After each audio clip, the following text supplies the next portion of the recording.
주를 시험하는 백성들. 주를 시험하는 백성들. 자, 출애굽기 17장부터 1절에서 7절까지 다 같이 읽습니다. 이스라엘 백성은 여호와의 명령대로 신광야를 떠나 또 다른 곳으로 이동하였다. 그들이 르비딤에 이르러 천막을 쳤으나 그곳에는 마실 물이 없었다. 그러자 백성들이 모세에게 투덜대며 우리에게 마실 물을 주시오 하고 소리쳤다. 그래서 모세가 그들에게 여러분은 어째서 투덜대십니까? 어째서 여호와를 시험하십니까? 하고 꾸짖었다. 그러나 목마른 백성들은 모세에게 어째서 당신이 우리를 이집트에서 끌어내어 우리와 우리 자녀와 가축이 다 목말라 죽게 하십니까? 하고 불평하였다. 그때 모세가 여호와께 내가 이 백성을 어떻게 해야 합니까? 얼마 안 가서 그들이 나에게 돌질할 것입니다 하고 부르짖자 여호와께서 모세에게 대답하셨다. 너는 백성들 앞으로 가거라. 내가 갈 때는 이스라엘 장로들을 데리고 나일강을 치던 내 지팡이를 손에 들고 가거라. 내가 시내산 바위 위에서 내 앞에 서겠다. 너는 그 지팡이로 바위를 쳐라. 그러면 바위에서 물이 나와 백성이 마실 수 있을 것이다. 그래서 모세는 이스라엘 장로들이 보는 앞에서 그대로 하였다. 모세는 그곳 이름을 마사 또는 무리바라고 불렀다. 이것은 이스라엘 백성이 여호와와 다투고 시험하여 여호와께서 우리 가운데 계시느냐 계시지 않느냐 하고 떠들어댔기 때문이었다. 자, 여러분 이 책은 일반 책 개역 성경이 아니라 좀 쉬운 성경을 했습니다. 그래서 혹시 지금 갖고 있는 책하고 좀 다르더라도 내용은 좀 비슷한데 집에는 항상 여러분 성경이 쉬운 성경 하나 갖고 있어도 좋습니다. 저도 같이 보거든요. 근데 문제는 쉬운 성경이 전달하는데 로마서 같은 데는 조금 문제도 없지 않아 있어요. 그래서 두 군데 같이 보면서 하는 거 좋습니다. 기도합니다. 주님 고맙습니다. 감사합니다. 귀한 시간을 주심을 감사합니다. 이 자리가 복되게 하여 주옵소서. 하나님 은혜를 더 깊이 하는 장소가 시간이 되게 하여 주옵소서. 예수 그리스도 이름으로 기도드리옵나이다. 아멘. 아멘. 아멘. 자, 이스라엘 백성들이 애굽을 떠나서 광야로 들어왔습니다. 자, 홍해를 건너자마자 첫 번째 만나는 큰 시험이 무엇이었습니까, 여러분? 당연히 마라의 쓴물이었습니다. 너무나 컸죠. 홍해를 건너자마자 이들이 너무 기뻐서 춤을 추고 난리 났는데 정말 놀라운 파라다이스 같은 곳이 준비할 줄 알았는데 어이없게도 마라라는 쓴물을 맞이하게 됩니다. 여러분 여기 쓰다는 말은 그냥 쓴 것이 아니라 짜디 짜서 먹을 수 없는 물이었는데 그 대추 얼마에 하지 않아 떨어뜨리니까 물이 달게 됐다고 말합니다. 하나님께서 이 마라를 바로 종무에 엘림이라는 거 아주 물맛도 좋고 그늘도 있고 그 대추에 하지 않을도 엄청나게 많은 곳에 아주 멋진 곳으로 이들을 잠시 머물게 합니다. 이곳이 엘림이라는 곳이었어요. 자, 엘림을 떠나서 이들은 또 광야길로 접어듭니다. 새로운 광야로 접어드는데 이때부터 이들이 염려가 무엇이었습니까? 애굽에서 가지고 왔던 음식들이 다 동이 났습니다. 먹을 것이 다 떨어졌습니다. 그러자 이들이 하나님의 불평하기 시작하죠. 우리 이러다 굶어 죽겠다. 그래서 하나님께서 이들을 통해서 굶어 죽겠다 할 때 하늘에서 내려온 거가 있었습니다. 그 유명한 만나가 이때부터 내리기 시작합니다. 아침에 아침에 햇볕이 쬐기 전에 하얀 이슬 같은 쫙 깔리며 그들이 그걸 주워다가 구워 먹고 볶아 먹고 지져 먹고 어떻게 먹든지 맛있다 해서 만납니다. 자, 이거는 이스라엘 백성들이 금요일까지 내렸습니다. 쉽게 말해서 금요일에 지금 같아서는 6일 정도 내렸고 마지막 6일 때는 2배를 걷어서 먹도록 했습니다. 자, 이때 하나님께서 만나와 메추라기를 통해서 이들을 먹입니다. 지금 이 상황입니다. 자, 이번에 또 어디로 가냐면 이들이 신광야를 떠납니다. 또 새로운 길을 접어들죠. 드는데 여러분 이스라엘 백성들은 마음대로 못 갑니다. 쉽게 말하면 이렇게 생각하면 됩니다. 내가 구원받고 하나님의 자녀된 여러분들은 절대 내 마음대로 못 움직입니다. 좀 비슷하지 않나요? 내가 아무리 움직이고 싶어도 하나님이 나를 들어서 옮겨줘야 합니다. 이스라엘 백성도 마찬가지였습니다. 이들이 광야를 떠나서 길을 가는데 장막을 치라는 곳이 있었습니다. 구름이 멈췄겠죠. 흔들리던 구름이. 그래서 모세가 이곳에 장막을 치라고 명령을 합니다. 그런데 너무너무 실망스럽게 그곳엔 물이 없는 곳이었습니다. 이들은 목에 탔습니다. 그리고 여러분 목 타는 것을 정말 못 견딥니다. 이들이 목에 말아가지고 난리가 났습니다. 얼마나 이들이 목에 탔는가를 성경에서 가르쳐 줬던 건 뭐냐면 모세와 아론에게 이들이 가져온 돌을 던지려고 했습니다. 왜 우리를 애굽에서 죽게 만들지 여기까지 와서 물이 없어서 우리를 죽게 만들려고 하느냐 하고 모세를 향해서 대들었습니다. 여러분 좀 신기하지 않나요? 아니 마라에서도 그랬고 그러면 여기 와서는 이렇게 생각해야 되지 않나요? 아니 뭘 주시겠지. 이게 안 됩니다. 이게 쉽지 않습니다. 우리는 이렇게 지금 다 끝난 사건을 바라보고 있으니까 아이고 참 답답하다. 좀만 기다리면 될 텐데 한데 여러분 보세요. 이들은 현실입니다. 이들의 문제는 현실의 문제예요. 그러자 모세가 이런 말을 해요. 주여 어찌합니까? 그들은 당장이라도 저를 돌로 칠 기세입니다. 죽이려고 달라들 기세입니다. 모세가 하나님께 하소연을 하죠. 자, 이때 하나님이 한 가지 또 방법 비책을 소개합니다. 너는 이스라엘 장로들을 데리고 너희 백성보다 앞서 가라. 그리고 나일강에서 쥐었던 지팡이를 내 손에 주고 가라. 그리고 그 바위를 쳐라고 말합니다. 바위 위에 내가 서 있으리라고 말합니다. 모세가 똑같이 합니다. 왜 지팡이를 손에 쥐고 가라고 했을까요? 많은 보는 데서. 무엇일까요? 홍해의 기적을 너희를 생각해 보라는 거였습니다. 홍해를 갈릴 때 모세가 탁 지팡이를 두고 갈랐잖아요. 여러분 지팡이를 든다는 것은 하나님이 이거는 해결해 주시겠다는 의미가 있습니다. 그리고 그 바위를 치자 정말 물이 콸콸콸 쏟아져 나와서 그들의 목마름이 해결받았습니다.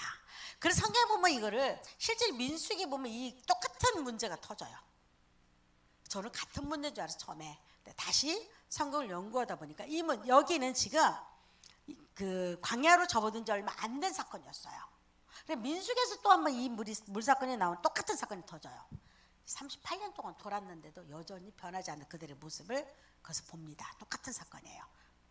자, 이때 이들이 나와서 모세와 다투고 모세와 굉장히 싸웠다는 말이죠. 모세를 대들었단 말입니다. 그래서 뜻이 무리바 투쟁하다는 의미가 있습니다. 투쟁하다. 또 하나가 있습니다. 이들은 하나님이 우리와 함께한가 함께하지 않는가에 대해 날마다 그 걱정이었습니다. 왜 그럴까요? 사막은 누군가가 도와주지 않으면 살 수 없으면 그들은 직감하는 겁니다. 이런 인간의 손이 아니라 커다란 손이 항상 자기와 함께하나 함께하지 않느나 그들은 가장 걱정이었습니다. 물이 지금 없는 겁니다. 아니 그 전까지 손을 내밀었던 하나님의 손이 보이지 않는 겁니다. 그러자 이들이 이렇게 말하죠. 하나님이 우리와 함께하는지 아니 계신지 우리 한번 시험해보자고 말합니다. 맞사라는 것은 하나님을 시험하다, 무리바는 하나님께 향해서 다투다 그런 의미가 있습니다. 근데 여러분들은 한번 생각해봐야 합니다. 저는 이제 이걸 설교를 준비하면서 뭘 제가 느꼈냐면 이들은 왜 그럴까? 아니 이들은 왜 그럴까? 보세요 여러분. 그들은 지금 구름과 불기둥 아래에 있어요. 광야는 여름에는 너무 더워서 구름이 없으면 못 갑니다. 근데 실제로 왜 사막이 됐죠? 구름이 없으니까 사막이 됐잖아요. 그럼 물이 없으면 사막이 됩니다. 그리고 왜 광야가 추울까요? 밤에 따뜻함을 할 수 있는, 가려울 수 있는 것이 없습니다. 그러니까 하나님께서 항상 그들에게 낮에 그 더운데 구름으로 그들 덮었습니다. 그리고 밤에는 얼마나 춥겠어요. 온도가 갑자기 급격하게 내려가니까 그때는 불기둥으로 따뜻한 이불이 돼서 그들 덮어줬어요. 그리고 또 하나가 뭔지 아세요 여러분? 아침에 눈을 뜨면 아침에 햇살이 내리기 전에 자기 눈앞에 하얀 흰 눈처럼 뭐가 내리기 시작했죠? 만나가 내려서 수북히 긁어오면 됐습니다. 또 저녁에는 고기를 먹고 싶다 하니까 메추라기를 통해서 발목이 덮을 정도, 무릎이 덮을 정도로 내려줬어요. 그럼 여러분 어떤 생각이 들죠? 하나님이 계신가 아니 계신가를 시험할 필요가 있습니까 없습니까? 시험합니까 안 합니까? 왜 그럴까? 이해가 안 되지 않나요? 아니 이게 바보 아니야? 근데 여러분과 내가 똑같다는 생각이 들지 않습니까? 왜 이러는 걸까? 제가 저도 이걸 하면서 이 사람들 왜 이러는 걸까? 근데 여러분, 그들이나 우리나 똑같습니다. 왜 이러는 걸까 하고 제가 생각해보고 제가 이 문제 놓고 많이 이거를 저도 생각해봤습니다. 이유가 있습니다. 우리들은요, 익숙함과 망각의 사람들입니다. 쉽게 말해서 한번 생각해보세요, 여러분. 이들은 만나가 처음 내릴 때 그 기쁨을 아십니까? 막 난리가 났습니다. 하늘에서 이딴 것이 내렸다고 막 난리 났습니다. 야, 어떻게 이거 내리지? 하늘에서 어떻게 먹을 것이 비처럼 내려오냐고 이들 난리 났습니다. 성경에 보면 비처럼 내렸다고, 비처럼. 아마 200만이 먹을 거니까 비처럼 내려야겠죠.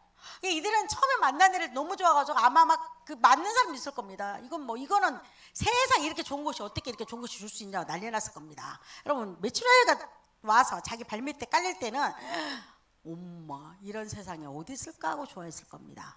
그러나 시간이 지날수록 이들은 뭐가 생기시면 익숙함이 당연하고 받아들일 겁니다. 그리고 이들은 내가 과거에 어떻게 살아왔는지, 과거에 이집트에서 어떻게 생활하는지를 망각하기 시작합니다. 그리고 그들은 먹을 것이 없고 물이 없어서 고갈됐던 그 모습 속에서 잃어버립니다. 이게 현실의 문제 속에서 우리가 항상 생각하는 익숙함과 망각 안에서는 여러분 나오는 거가 있습니다. 여러분 생각해 보세요. 익숙함이란 뭐냐면 저도 마찬가지, 여러분도 마찬가지입니다. 내가 힘들고 어려울 때 이렇게 기도 많이 하죠. 하나님 나 한 번만 살려달라고. 이런 기도 안 해본 사람 빨리 나와봐. 이거는요 정말 어려울 때 나오는 기도입니다. 하나님 나 한 번만 살려주시마. 하나님에서 뭐 저치고 그래요. 그죠? 하나님 내가 한 번만 나를 살려주시면 내가 주일날 잘 지키고 뭣도 잘하고요, 뭣도 잘하고. 근데 여러분들 생각해 보세요. 이것이 익숙해지잖아요. 그 다음부터 뭐냐면 당연한 것처럼 누리는 겁니다. 이들은 너무나 당연한 거였어요. 아침에 눈 뜨면 만나가 내리는 건 당연한 거예요. 저녁에 메추라기 깔리는 건 당연한 겁니다. 구름과 불기도 당연히 어느 날부터 있는 겁니다. 이때부터 나오는 것이 뭔지 아세요, 여러분? 불만과 불평이 나오기 시작합니다. 여러분들 삶도 똑같다고 생각이 듭니다. 여러분들 우리가 인생길에서 가시와 엉거기 같은 길에서 나 혼자 갈 수 없음에 분명히 하나님이라는 존재, 절대적인 존재가 내가 도와서 지금까지 왔어. 그런데 보세요. 그게 어느 정도 내가 누립니다. 거기 익숙해져요. 그 다음부터 뭔지 아세요? 나도 모르게 거기에 대한 불만과 불평이 나오기 시작합니다. 과거를 잃어버리는 우리는 참, 인간은 참 편리합니다. 망각하기를 좋아해요. 뭘 망각해요? 은혜를 망각해요. 뭘 망각한다? 다른 건 망각하지 않아요. 나를 가슴 아프게 하고, 나를 칼로 찌르고, 나를 갖다가 폐부를 상하게 하고, 나를 너무나 상처 주는 이건 잊지 않습니다. 이거는 가슴에 새겨요. 돌에 새긴단 말이 있죠. 그러나 내가 줬던 은혜들, 내가 줬던 사랑들, 내가 줬던 그 놀라운 것들 하나님의 사랑을 잃어버리기 쉽습니다. 왜? 어느 날부터 나는 이것이 너무나 당연하다고 느끼기 시작합니다. 이스라엘 백성들이 똑같은 현상이잖아요, 지금. 왜 그랬어? 여러분, 왜 그러지? 그들은 너무나 당연하다고 느끼는 겁니다, 이게. 근데 하나님의 흘린 마음, 우리 인생에 있어서 하나님의 흘린 마음을 믿는데, 여러분, 쓴물과 단물을 동시에 낸다는 거 아십니까? 쓴물의 은혜, 쓴물의 지독한 고통을 당해본 자가 단물의 깊은 의미를 알아요.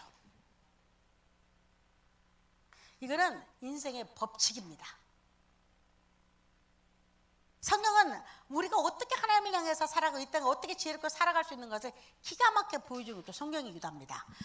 경쟁 사회에서 얼마나 세상이 쓰고 짭짤하고 지독한지를 알게 됩니다. 그러면서 여러분 그때마다 우리는 이 땅에 살아갈 수 있는 의미와 힘이 뭔지 알아요? 하나님 그때마다 나뭇가지를 준비해서 쓴물을 단물로 만들어준 역사를 보면서 살아가요. 그죠? 내 손에서 만들 수 없는 그 나뭇가지가 하나님 손에 들려준 것이 내 쓴물에 딱 담궈주는 순간에 때로는 그것이 달게 느껴지더라니까. 근데 이것이 또 단물도 오래 가잖아요. 당연한 것으로 여겨집니다. 여러분 가서 혹시 지금 어느 날부터 내 입에서 감사가 떨어지고 불평이 나올 때는요, 뭐가 되기 시작한다? 익숙함과 당연함에 나는 있구나 하고 느끼면 됩니다. 왜 하나님의 은혜가 내게 커야지 이 땅을 살아갈 수 있는 힘이 왜 있냐고 내가 묻는다면, 세상이 주는 그 강력함이 너무 큽니다. 하나님께서 우리 인생을 만들 때는, 이 땅에서 나를 계속 빚어갈 때는 쓴물과 단물로 나를 빚어가더라니까. 믿습니까? 이스라엘 백성들이 두 과정을 겪어요. 그러면서 그들 쓴문할 때마다 항상 하는 건 불평과 불만을 끊이지 않습니다. 똑같은 불평을 해요. 이게 몇 년까지 가면 38년까지 가요. 40년까지 가요. 이거 우리한테 보이는 많은 생각을 하게 됩니다. 여러분 많은 생각을 하게 돼요. 저도 마찬가지예요. 그럼 이때 어떻게 이걸 해결할 방법이 무엇이냐고 제가 생각해 봐요.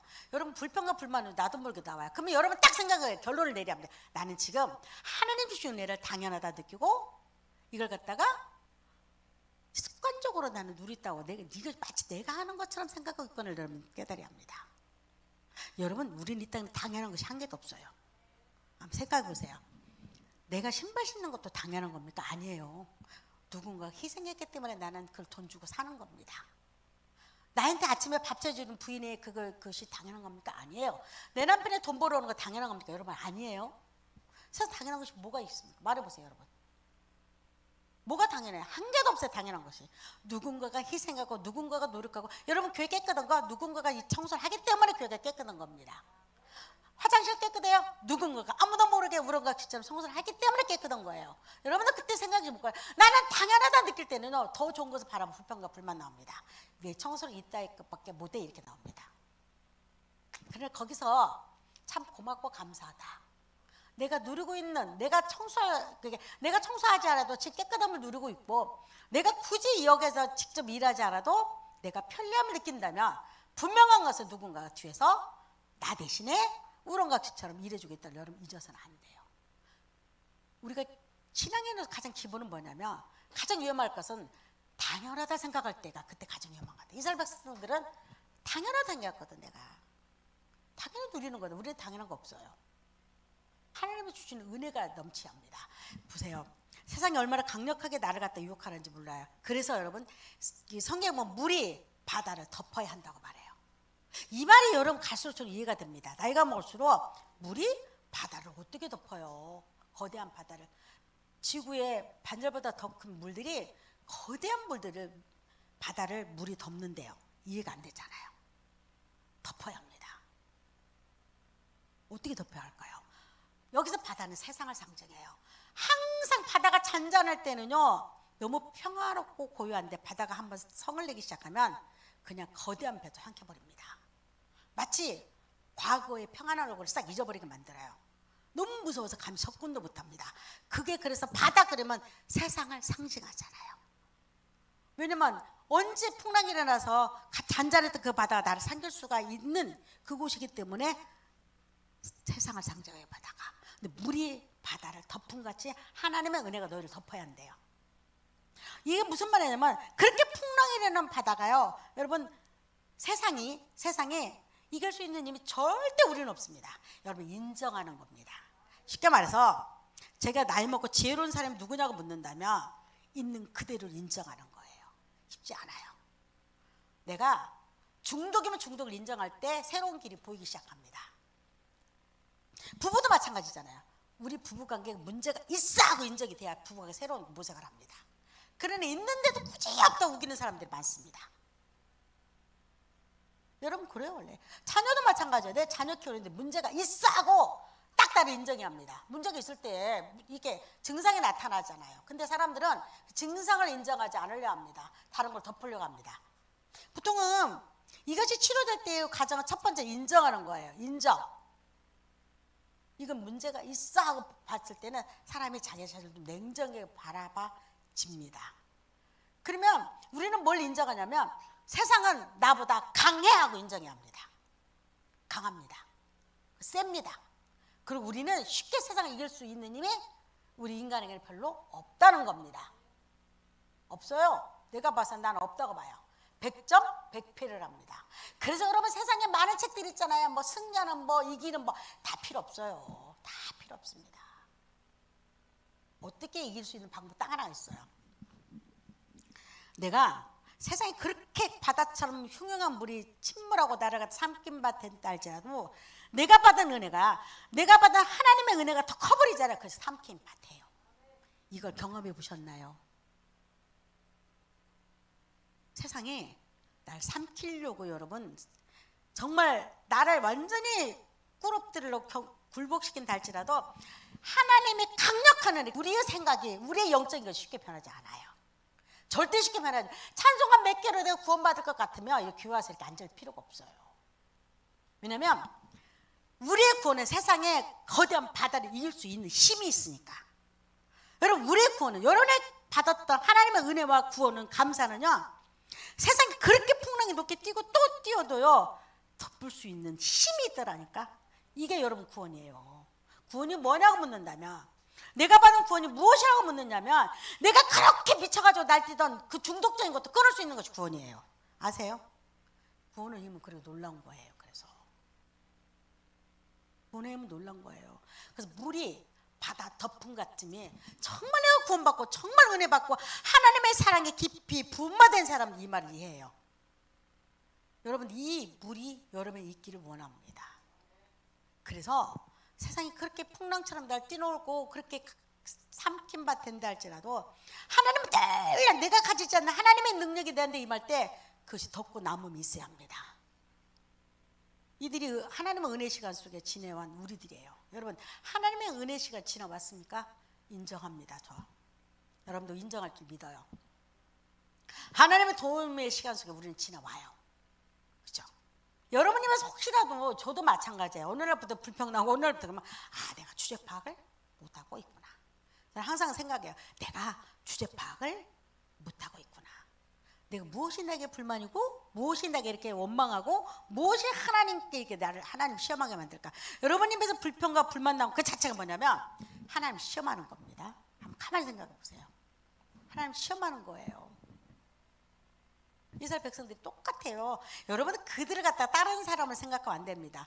감사할 이유는 뭐냐, 그 자리에 내가 없었다는 것만 감사하시기 바랍니다. 이스라엘 백성들 만나 매출하기 역사 속에 그들 지내요. 우리 또한 그러지 않나요? 여러분, 지금 우리 교인들이나 지금 상황에서 불평하고 불만보다도 감사할 것이 너무 많은 교인이라 믿습니다. 집이 작아? 있으면 감사하는 겁니다. 감사하다 보면 보이지 않는 그 길을 또 하나님 여시더라니까. 여시더라니까. 성경에 보면 한 여인이 나와요. 여러분, 마가복음 5장에 보면 한 여인이 나오는데, 이 여인은 누구였냐면 야이로라는 그 회장장이 나와요. 야이로, 이름이 야이로예요.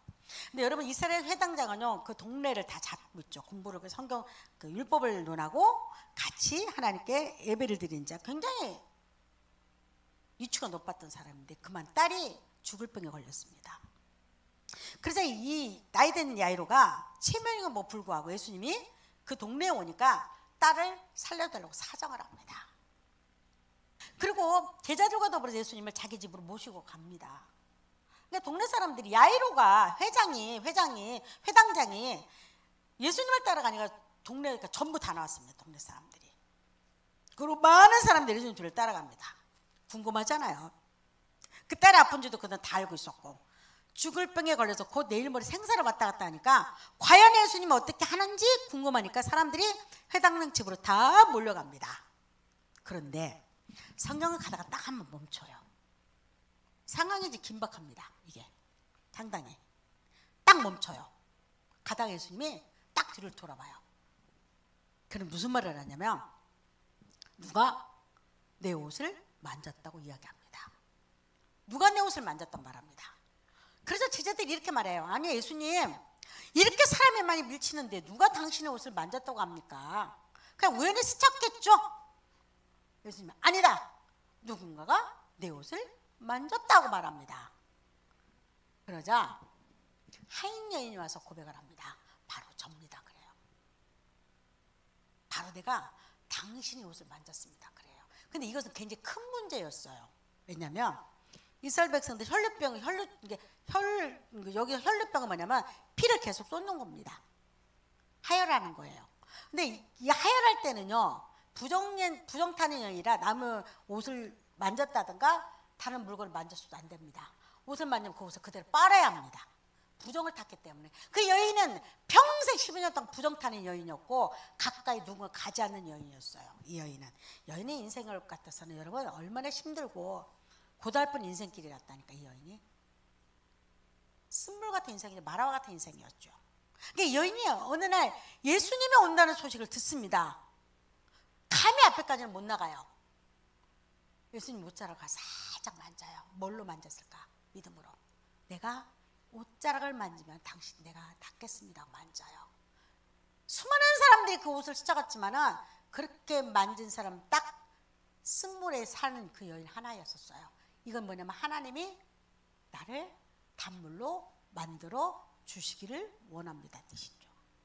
그 여자는 자기 몸에 무슨 일이 일어났는지를 알고 있으므로 두려워 떨면서 예수님 발 앞에 엎드려 사실대로 다 말씀드렸다. 뭐라고? 바로 접니다. 주인공이 내 주인공이에요. 갑자기 여인이 수많은 사람들이 바라보는데 바로 접니다. 엎드리죠. 예수님 앞에. 딸이여 두려워하지 마십시오. 당신의 믿음이 당신을 낫게 하였소. 안심하고 가시오. 이제부터는 질병의 고통에서 벗어나 건강하게 살아가라고 했으면 축복을 받고 여인은 떠납니다. 여인의 인생도 마라와 같고 똑같습니다. 원명과 불평 속에 살 수밖에 없는 여인이 불구하고 인생이 바꿀 때는 여러분 전환점은 한순간입니다. 아세요? 내가 구원받은 한순간이에요. 내 생각이 바뀌어도 한순간입니다. 하나님의 나를 바꿔놨다는 회로를 여인의 그 한순간에 전환점 하나님 만들었고 그 여인이 붙잡은 그 손에 하나님 함께 하시면 믿습니다. 이게 우리가 살 수 있는 방법 중에 하나더라니까. 이게 난리가 났죠. 야이로 딸이 죽어버렸습니다. 이 틈에 딸이 죽었어요. 그러자 하인들이 와서 이런 말을 해. 회장님 때문에 딸이 죽었습니다. 갈 필요가 없습니다. 죽었으니까 김받겠죠. 그런데도 예수님 보세요. 예수님 다 알고 있거든요. 이 딸이 죽을 줄 알았을까 몰랐을까 알죠. 그럼에도 불구하고 그 발걸음 멈추니까 그 회당장은 얼마나 마음에 막 여러분 보세요. 얼마나 마음이 힘들었을까. 들려와요. 이제 딸이 죽었습니다. 그때 예수님이 아니다. 그 딸은 잔다고 하는 거죠. 왜 그랬을까? 하나님의 역사가 어떻게 일어나는 걸 상관을 보여주는 겁니다. 혈루병 걸린 여인한테는 붙잡음으로 해서 그 나음을 받았고 이 가정에는 이 회당장의 집에는 하나님의 역사가 직접 눈으로 보여줘야 합니다. 수많은 사람들이 예수 그리스도가 누군지를 알게 되는 겁니다. 깨어라 일어나라 달리다고 일어나라. 이때 달리다고 단어가 이 장에서 나와요. 어린 소녀를 향해서 달리다고 이러니까 이 소녀가 눈을 떠서 예수님 앞에 일어납니다. 여러분 예수님은 이런 힘이 있는 겁니다. 이런 힘이 어디서 올까요? 예수 그리스도 은혜 안에 있는 겁니다. 믿습니까? 여러분 우리는 당연시 여기고 뭔가 익숙한 거 당연함에 딱 할 때 내 입에서 어느 날부터 감사보다 불평이 잃어버릴 때는요 한번 생각해 봐야 합니다. 내가 무엇이 걸려서 넘어지고 있나를. 이건 내 문제예요. 여러분 문제가 아니라 저도 마찬가지예요. 저도 많은 문제가 불평과 불만에 살아갈 때 있잖아요. 그럴 때마다 느끼는 건 뭐냐면 무엇이 걸려서 나를 넘어지게 하는가. 그리고 무엇 때문에 내가 하나님의 은혜를 때로는 잃어버리고 살게 하는가. 그런데 고마운 거 있죠. 정말 감사한 거 있죠. 내가 구원에 확고할 때는 그 기둥이 얼마나 크고 견고한지 하나님이 날 휘몰아치듯 그 자리에 또 데려다 놓습니다. 여러분 그래서 우리가 은혜가 아닙니까? 나는 물이 바다를 덮은 같이 이 땅에서 세상에서 그렇게 풍랑이 나고 이 여인같이 12년의 풍랑 속에 일어서 하나님 은혜가 한순간에 덮듯이 여러분의 가정과 여러분의 삶과 여러분 모든 걸 덮어지기를 원합니다. 무엇으로? 하나님 은혜로. 그래서 여러분들은 하루에도 12번씩 이렇게 말해야 합니다. 고마워, 감사해. 잊어서는 안 돼요. 부부끼리도 이 말을 할 때는 부부가 사이가 좋아진다고 말합니다. 자녀에게도 이런 말 할 때 자녀가 더 고맙다는 걸 안다고 합니다. 쉽지는 않아요. 그러니까 훈련입니다. 여러분들 이 자리에 앉는 것도 하나님께 감사합니다.